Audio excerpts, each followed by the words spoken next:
Welcome back, wanderers of light and shadow. The age of gods has fallen silent, but destiny stirs once more. The inheritor rises, and with him, the shadow remembers. There was a time when even silence remembered him. Ashborn, the monarch of shadows, the betrayer of heaven, the guardian of balance, had vanished into the abyss of forgotten realms. But the void he left behind was not empty. It listened. It waited. And one day, it answered. Through the dust and decay of a dying city, a gate cracked open, its edges bleeding black flame. Hunters gathered, trembling as the air thickened with whispers not meant for human ears. The sun dimmed, shadows stretched unnaturally long, and in that moment, fate itself held its breath. Among them stood a man, frail, ordinary, nameless among the strong. Yet his eyes, once dull with exhaustion, flickered with something ancient. The voice that spoke from the darkness was neither divine nor demonic. It was remembering. Rise, inheritor, and remember. The ground shattered beneath him. The world dissolved into nothing but the sound of his heartbeat, echoing through the eternal dark. And thus began the inheritance of shadows. The darkness that swallowed him did not devour, it taught. He saw visions of a realm older than creation, where the rulers once soared like suns. He saw Ashborn kneel beneath the absolute being's gaze. He saw the betrayal, the endless war, the fall of light into ruin. And when he opened his eyes, the mortal was no longer mortal.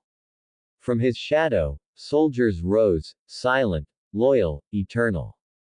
Their eyes gleamed like distant stars.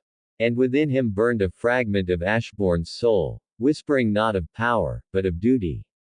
The man gasped, trembling as realization struck. He had inherited not the strength of the shadow monarch, but his burden. He had become the heir to a god's sin. But as his shadow deepened, so too did the world's unrest. Far beyond mortal perception, ancient powers began to awaken once more. The monarchs, those who had once been slain or sealed, stirred in their graves of forgotten dimensions. They remembered the war that the rulers ended. They remembered the humiliation of their defeat. And they remembered Ashborn. For eons, they had waited in silence, feeding on the hatred of the void. Now, drawn by the awakening of their fallen brother's power, they rose again, no longer guided by divine command, but by the fury of freedom. Thus began the return of the monarchs. Their descent was not heralded by light, but by absence. Cities fell into silence, oceans turned black, and skies burned with crimson storm. The world trembled, not under the weight of gods, but under the hunger of beings that defied the concept of mercy. Among them was one unlike the rest, a monarch born not of creation's first war, but of humanity's own wrath. A being shaped by millennia of hatred, greed, and despair. He was the reflection of mankind's darkest wish, to rule without consequence. He looked upon the rulers, fading light in the rising shadow of the new monarch and whispered. Even the gods fall, but humanity never forgets. In the heavens above, the remnants of the rulers stirred. Their wings, though broken, still shimmered faintly with celestial flame.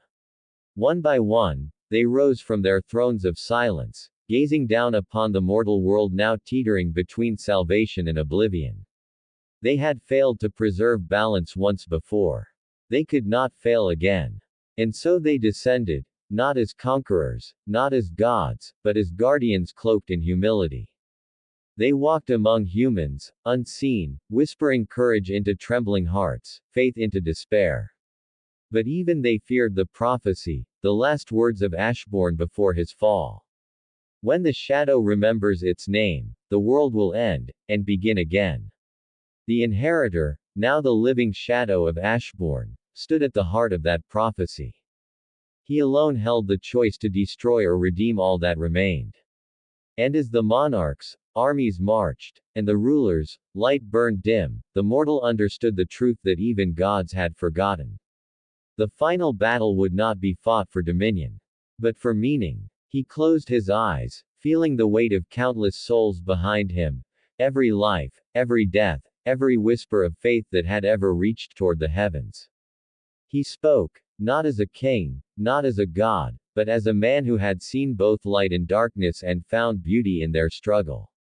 If the world must end, he said softly, then let it be reborn. Not in light, not in shadow, but in will. The heavens trembled. The monarchs howled. And in that silence between heartbeats, the shadow remembered its name. The shadow remembers its name. The inheritor's choice will decide the fate of all creation. Continue in Part 5, Wings of Eternity, The Last Light.